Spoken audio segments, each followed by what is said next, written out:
अस्सलाम वालेकुम, कैसे हैं आप लोग सब? इंशाल्लाह सब खैरियत से होंगे। अच्छा देखिए आज मैंने बनाए हैं बहुत मज़े के बहुत अच्छे चटपटे से आलू हैं ये, फ्राई आलू, चटपटे से फ्राई आलू। आप इसे ज़रूर बनाइएगा, इसे आप रोटी के साथ भी खा सकते हैं और ऐसे भी खा सकते हैं। तो चलिए देखें हम किस तरह बनाते हैं ये। फ्राई आलू के लिए हमने लिए आलू आधा किलो आलू है, इसे मैंने उबाल लिया था आलूओं को। और ये छोटे आलू हैं क्योंकि इसलिए मैंने इसे आधा-आधा कर लिया था कि बड़े हों तो उसके छोटे पीस आप कर लीजिए जितने बड़े पीस आप चाहते हैं। आलूओं में डालने के लिए हम एक पेस्ट बनाएँगे, एक पाउडर बनाएँगे हम। कुटी लाल मिर्च आधा टेबल स्पून, साबित धनिया 1 टेबल स्पून, जीरा आधा टेबल स्पून, बेसन है 1.5 टेबल स्पून, 1 एंड हाफ।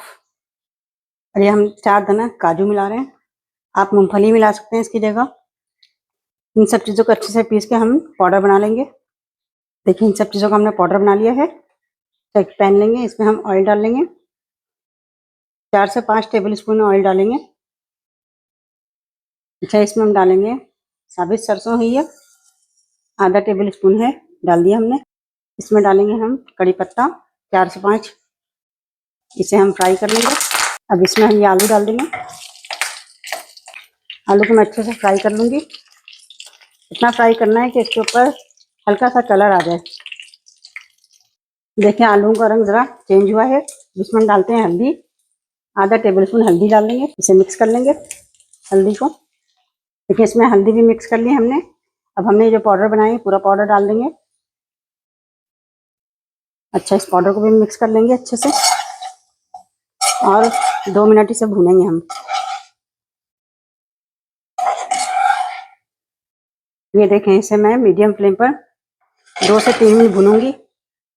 उलट पलट कर लेंगे। अच्छा मैंने देखिए अच्छे से भून लिया इसे। अब इसमें डाल देंगे हम धनिया। अच्छा लास्ट में इसमें हम थोड़ा सा नमक डाल देते हैं। आप चाहें तो पाउडर के साथ भी नमक मिला के पीस सकते हैं। मिक्स कर लेंगे। आलू बिल्कुल तैयार है, इसे हम निकालते हैं। देखिए कितने अच्छे से आलू तैयार हुए हैं। आप इसे ज़रूर ट्राई कीजिएगा और मुझे अपना कमेंट में बताइएगा कि मेरी रेसिपी आपको कैसी लगी। अपना बहुत ख्याल रखिएगा। अल्लाह हाफिज़।